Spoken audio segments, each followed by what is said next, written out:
Welcome to my humble little office. My name is R. Keith Andrews. I'm a spiritual guide and paranormal adept. The journey continues today on March 25th, 2022 at approximately 1:55 p.m. PST.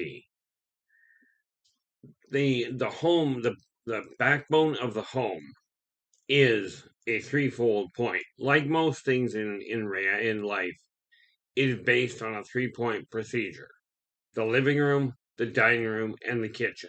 Pick whichever one you want that you desire to look at first. Okay, they all are as equally as important as the legs on a three-legged stool. Okay, if one is out of sync, the others won't be as balanced as they require. The same applies to the only three laws that I follow: the three karmic laws. Be true to yourself first. Do unto others as you desire them to do unto you. Energy out, energy in. Now, with that in mind, okay, I returned to this world for one reason and one reason only. Well, one primary reason. That being to really pass on a simple message to everybody in existence. Working together, we can make this a better world for virtually everybody. Now, when it comes to making this a better world, it is going to take all of us, but it starts with you. Okay, and not one of you is more important or worth more than the next. Sure, if you look at the monetary standpoint, there are certainly people that have more money, okay, or more material stuff. But when you look at the backbone of reality, money is just a barter system. It's a way of measuring things. Okay, when you come to realize, and you will in time, we hope. Apparently, we're still tired, but that's okay.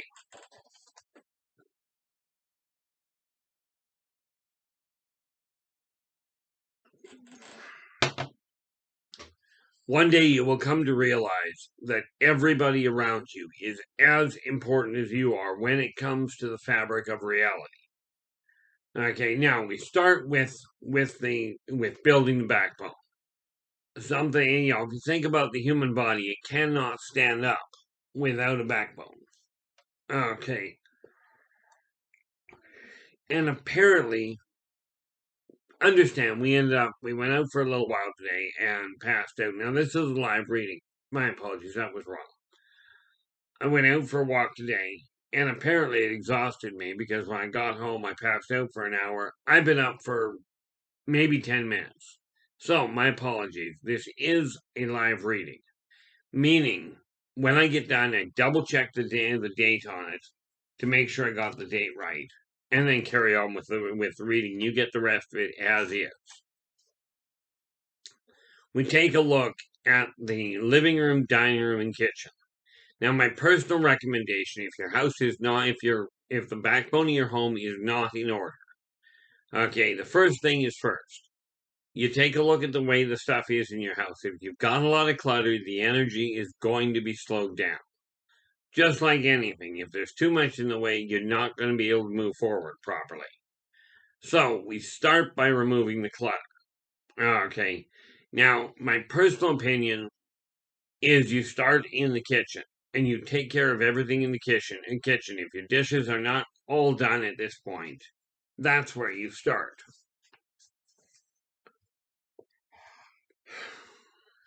I do apologize. I think this is the first time I've had this much trouble with yawning to start with.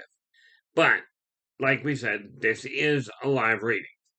Now you clear off the clutter. Get the dishes out of the way. Okay, if they aren't already done, that is the first thing that is going to plug it's going to plug the arteries of the energy in your home. So you get them all cleaned up. If they're already done, this is great. Okay, then you've now got the arteries cleaned out of the way. Now you clear off the dining room so that you've got a table that you can sit at, that you can actually spend a family meal with. Whether or not that is day, night, midday, doesn't matter. Pick one out of those 3 days. Shut off all the electronics. That one meal is the most important one. Okay, whichever one you're using, because the reality is that meal reconnects the communication lines in your home. And those are what are required to make that home run properly. Relaxation is done in the living room. Now, here's the thing. Okay, when we start looking at that, okay, when we start looking at the whole issue of the living room and communication, okay, you've got your kitchen. That's where all the work is done for eating. Absolutely. But there are two areas where communication are going to be correction. Wait a minute. Yeah, there are, well, two areas in one point in time when we're looking at communication in the home. We'll start there, I think, is the best thing. Okay. Whatever you do, when you come home, okay, when you're coming home, whether you're the only one coming home, and by the way, this applies to you as if you're a single person or if you've got somebody in the home. Okay, if you've got a family, whatever you do, when you come through the door, do not start off. You do not start as you come through the door talking about the negative things that are happening right there. For instance, when you walk through the door into the house, do not start off with, "Kids, why are the clothes not away? Why did you not put your clothing where it belongs? Why are the shoes in the middle of the floor? They were there before, they'll be there for a little bit." But you take that first half hour, don't say a word about it. Say, greetings, I'm home, whatever it is. Okay. But you don't start in on what's wrong. The same applies on the flip side. If you've got a partner coming home that something didn't come right, wasn't done properly, or if your kids are late or what have you, do not start yelling at them or start complaining about the fact they're late. Okay. Give them a moment to get through the door. And when I mean a moment, I mean you take that first half hour and you don't say a word about it. This does not mean ignore the problem. But here's the reality.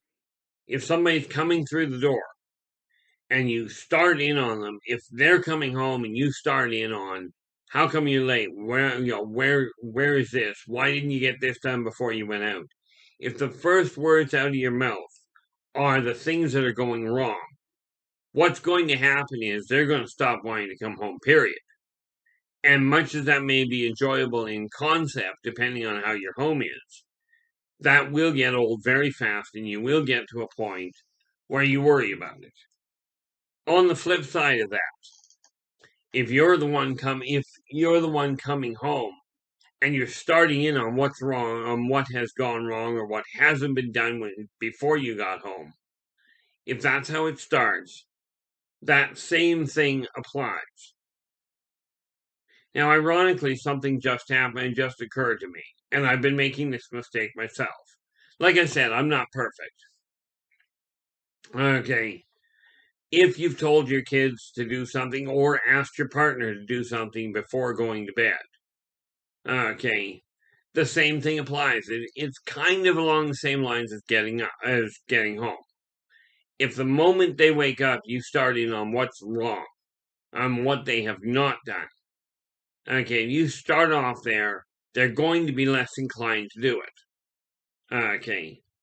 And this goes back to that issue of, maximizing the positive, minimizing the negative.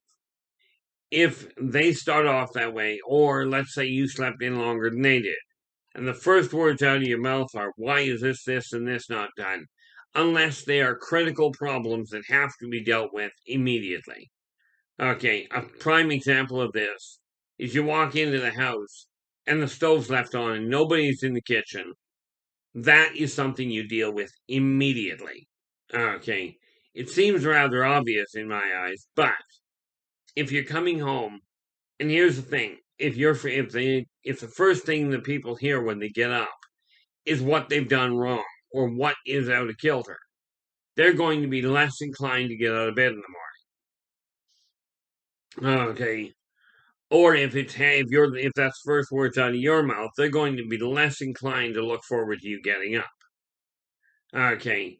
That half hour, that's not very long, really. Maybe you think about it, a half an hour when you're coming home from work is long enough to have a coffee. Okay. In the kid's case, it's long enough to have a glass of pop. Now, again, there are different choices. I mean, glass of water, glass of lemonade, whatever works just as well. But I do caution you, having the first thing into your hand as soon as you get home is alcohol of some form. It's going to cause its own problems. Okay. But there are three places that you avoid conflict. Right when somebody's coming home. Doesn't matter who. You avoid conflict there in a hurry. You just shut it down. Give yourself that half hour to talk about things. Place number two is you do not get into a heated discussion at the dinner table. While you're having the discussions about what's going on, and about what has transpired through the day, and like I said, everybody's got to have their equal say. The only exception, in all fairness, is when you've got somebody like, for instance, a 2-year-old that cannot talk. Okay, they don't need a half hour of silence, as in nobody else talking. But once they're old enough to communicate, however ineffectively, if they're striving to say something, let them have their time. Everybody is equally important. Now, bear in mind at the dinner table, half an hour is not an issue. You just look at it and make sure everybody's got equal time while you're getting your meal eaten. Okay, but here's what happens well, first of all, we'll reiterate that. Right as somebody is coming home, or right as soon as they're waking up. Either way, really, they're coming back to the waking world. They're coming home to the waking world. Okay, so you don't get into an argument right at the front door as they're coming in. You give a half hour before you start pointing anything out that's off kilter. You do not get into a heated discussion at the dinner table. And the reason you don't is because at the dinner table, you desire to, I don't honestly know if you do, but it is wise to have positive communication about the things that have been going on that the people are happy they're doing. Okay, absolutely imperative. And we know, I know there will be discussions that pop up of a negative nature. These are necessary to deal with. But what you do with them is when a negative topic comes up, you look at the person and you go, okay, we have to discuss that.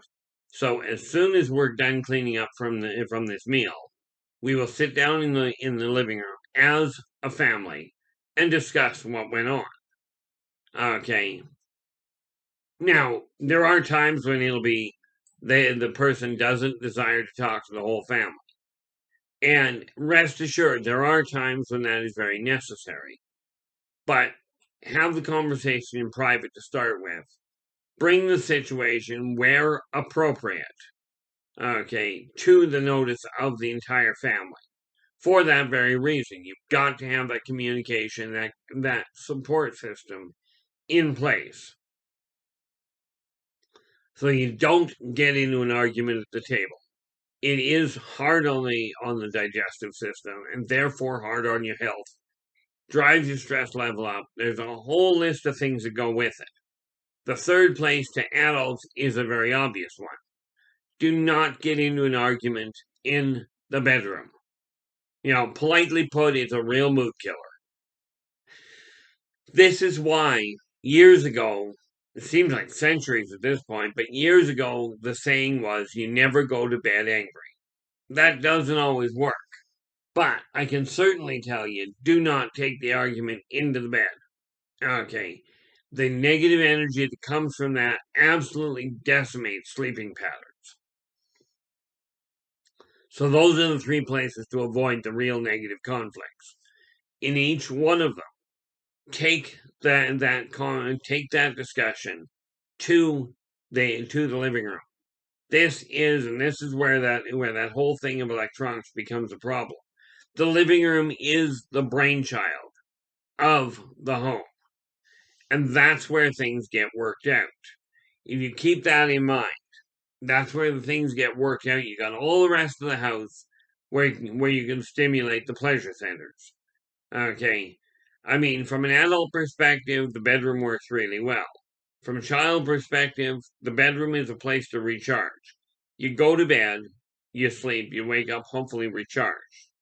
If you follow this path, you can find things happen very nicely. Now, there are limitations.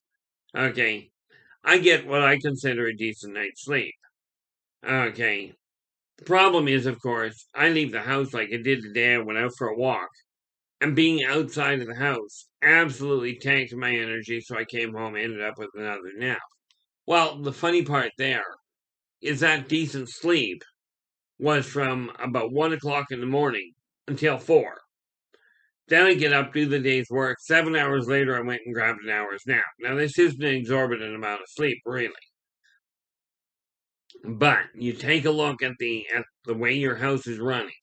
You keep your communication lines, keep the discussions, especially the real heavy ones, to the living room. And by the way, when you go to have that discussion, that complicated discussion in the living room, absolutely imperative. Shut off the TV. Turn off the cell phones. Get the discussion where everybody's focus that is involved is on the discussion. Okay. Absolutely imperative because it keeps the energy running. And I've talked about the concept of feng shui. Okay. Where it comes to feng shui, we get the energy in the house moving in the right direction. Your stress level will collapse. You'll be able to focus more clearly. You'll be able to get the backbone of the home sorted around. Now, of course, the neat part there is you get the backbone of the home sorted around, and the backbone of the house, as in the office, the finances, will come into balance quite nicely. But these are things that you've got to work on. They don't just happen because. Okay, it's not a question of, gee, I really wish, and what the heck? Oh, I know what that is. Don't mind me looking out the window.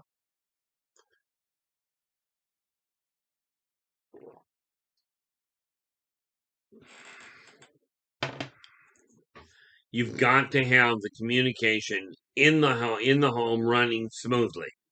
By doing that, it's very much like having the blood in your body running properly. If there is a blockage, the home will fall apart. If there's a blockage in the blood flow in your body, the body will fall apart. Okay. Now, most of the time, things can be repaired. And rest assured, we are talking about something that's going to take time to get turned around. If you're like most of the families out there, the family unit, the backbone has fallen apart completely. Intriguingly enough, that backbone falling apart is exactly why society right now is going in an absolutely twisted fashion where it doubles back on itself. It's an absolute wreck. Okay. And we're going to get to all of that. But right now, we're looking at the communication. Okay. Because the communication in the home is the way to get the message sorted out. And if we get the backbone of the home sorted out, okay. I'm actually working on a way of putting this so it actually adds up quite nicely. The reason I said you start with those three, when you got the 3 points of the home, your kitchen is kind of like your brain. Is kind of like, well, realistically, is not. The living room is your brain. Okay, the kitchen is the entire, if you will, that's your nutrient bath. That's your mouth. Okay, that's how you take in the nourishment for the home. And your dining room is your digestive system. Now, guess what the bathroom's for? Okay, so we get the communication, which it starts in the brain. Okay, effectively, at least in the material world. It starts in the brain, and with it starting in the brain, get your living room tidied up. The reason I suggested getting the kitchen dishes out of the way first is because you cannot put sustenance into the body if you don't have a clean way to do it. If you're wearing a mesh filter over your mouth and trying to eat, it's going to be a royal pain. Okay. That's why I suggested you take the kitchen, get the dishes all cleared up, get your counters all done, clean out the entry point, clean out the point of nourishment. Okay. You clean out the dining room because that's where you clean out the digestive system of the home. But the real work starts in the living room. Okay. So the thing in the living room is make sure everybody's got a comfortable place to sit. Now, if you're like I was, growing up in the home I grew up in, we would have, I don't know, something in the neighborhood of 15 chairs around our living room. Now, the reason for that was our living room was 18 feet square. In other words, 18 feet wide, 18 feet deep. Okay. And I think it was about 9 feet tall, but you really can't use the upper half. Okay. But you put the chairs, make sure everybody's got a clear place to sit. In my case, even with so many chairs, I spent most of my time sitting on the living room floor. That's where I was comfortable. Okay, but I still had the option of sitting on a chair. I just chose not to. But the living room is the brain of the home, and that's where communication has to deal. When we start looking at, you've got your brain, then you've got the digestive system. That's the dining room. Okay, and that's an easy one. You clear the dining room table off, get it completely wiped out so that you don't have to move stuff around to get dinner on the table, or breakfast, or lunch, or whatever meal it is that you're aiming for. Okay, you get that cleared off. Once you've got that, now your floor may still be a cluttered mess, and there's a real twisted way of looking at that. You can eat off everybody's floor. It's just that with some people you get a better selection. Okay, I prefer the idea of it being clean enough that it isn't going to be a problem. But the thing you got to watch for is to make sure it's clean enough to be healthy, and yet it may well be, especially if you've got kids, it will likely be dirty enough to look lived in. You do not have this idea that some people have that everything has to be absolutely perfect, always in the right spot. There's one time when everything has to be in exactly the right spot. And that happens to be if you are involved, if you yourself, and I'm sure you'll relate to this, if you yourself are blind or visually impaired, or if your partner is, it is imperative that the floor is kept and that everything goes where it belongs so they can find it as well. Now, people tend to forget about this. One of the reasons it strikes home for me at this point is because my other half happens to be blind. Okay. Now, I myself, well, I'm clearly not, shall we say, visually, I don't have perfect visual acuity. And the other thing is, the more organized things are, the easier it is to find what you're looking for. This is why when we talk about the office, get everything running properly, get the filing system set up. Okay. But I'm doing my best to stay focused on the communication in the home. Okay. The first thing you have to do is realize there's a problem with it. Okay, if you're home, and the way you know if there's a real serious problem with your communication is this. Is your kitchen running smoothly? Do people shut off their electronics, yourself included, in the home? Like when you sit down for a meal, are all electronics shut off? Well, obviously, except the light. But are cell phones put away? Are people ignoring the telephone when it rings? Now, granted, when I was growing up, if the phone rang, you had to sort of answer it. It was the only way to deal with it. So you'd pick it up and go, "We're in the middle of dinner, call me back in an hour," and you'd hang up the phone. Okay. If you're not doing that, okay, there are times when there will be exceptions, but I'm talking on the whole. Like I had a call the other day. My publisher phoned, or correction, my advertising agent phoned, and I'd been trying to get a hold of them for ages. Okay, so in a case like that, because it directly ties to getting the finances running properly in the home. Okay, because you got to have the finances run the house. But if you've got those things being dealt with, and you're sitting around the dinner table with all electronics off, you're sitting around the table having at least one meal a day. Okay, as a family unit. Plus, negative conversations, the complicated things, are being dealt with in the living room.